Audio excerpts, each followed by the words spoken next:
somebody asked me if I'd had it all to do over again, would I? No. No? It wasn't worth the cost. You know, it's a hard thing for me to say, but I don't think the price that I've paid, I don't mean dollars, but so many other ways, could possibly be worth it. I mean, it cost me many, many things. Marriage is a marriage, friends, health,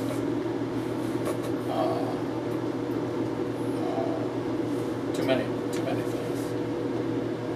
And it wasn't as if paintball was the only idea I've ever had. I mean, I would have come up with something else. In fact, did. I had another company, the same, within 3 months I started with paintball at the same exact time. And you ever seen these anti-nausea wristbands that people wear? I created those in 1981 and called them AccuBands. And then I got busted by the FDA at a trade show in Las Vegas for marketing medical devices without FDA approval. So they busted me on that, so then I focused more on paintball.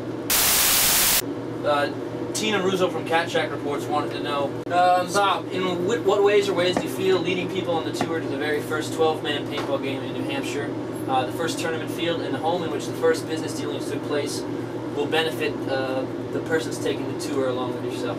Oh, I think that's an easy question, Tina. The benefit would come from truly understanding the truth of the history of paintball and breaking all of the myths and other rumors, or some of the stuff floating out there is so far off the charts.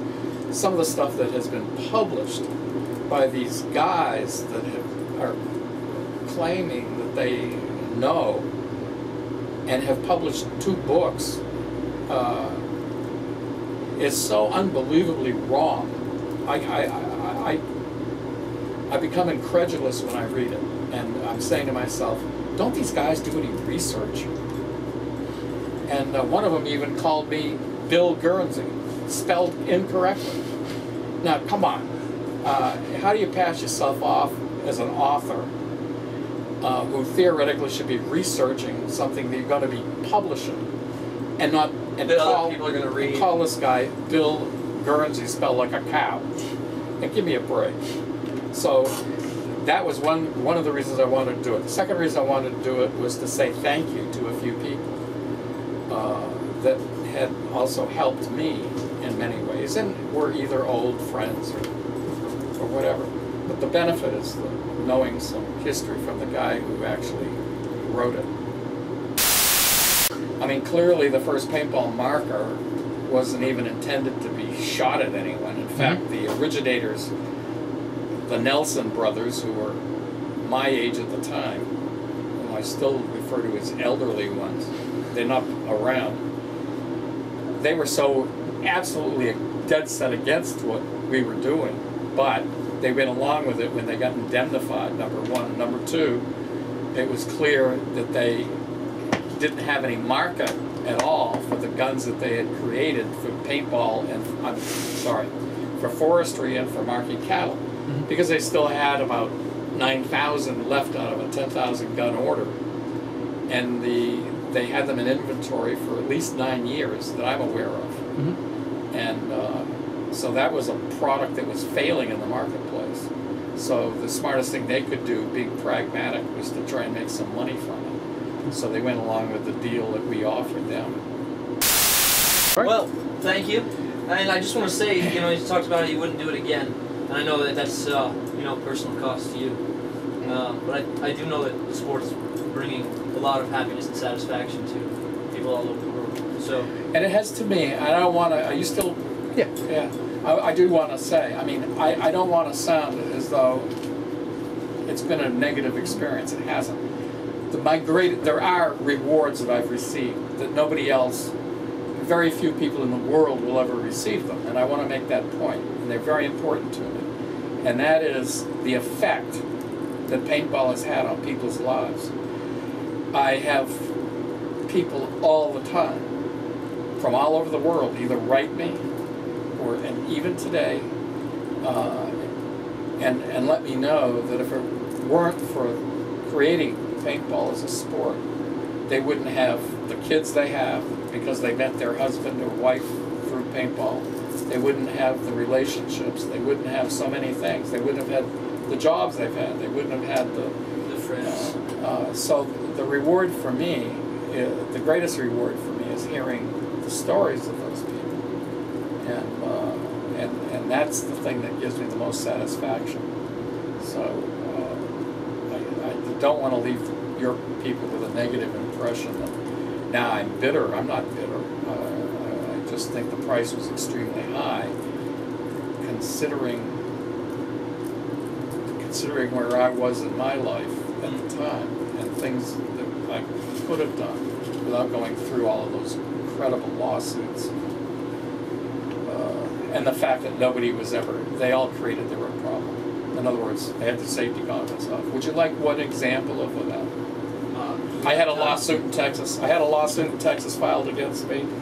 Guy had just come off a paintball field. Had a Spy Master. He had it cocked. He had it loaded. He had the safety off. Came off the field. Had his goggles up on his forehead. Had his finger on the trigger when he turned the gun around to look down the barrel. All of this admitted. He admitted all of this. And he blew his eyeball out when he finger flexed when he pulled it and blew his eyeball out. He sued me. For shooting himself in the face without a mask.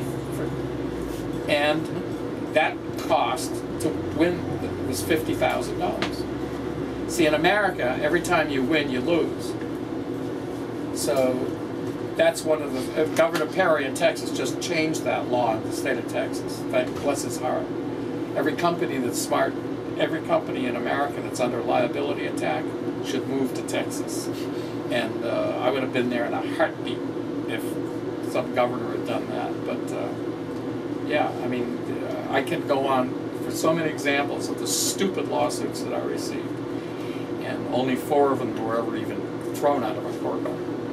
So that's where we are. All right. Well, I'm glad you had a good day today. Yeah, I had PSI. Had a great day. Hanging out with Barney and the rest of the Master Blasters. Yeah. I enjoyed meeting all the people. I'll tell you what, I had a blast. Even getting assassinated by certain people.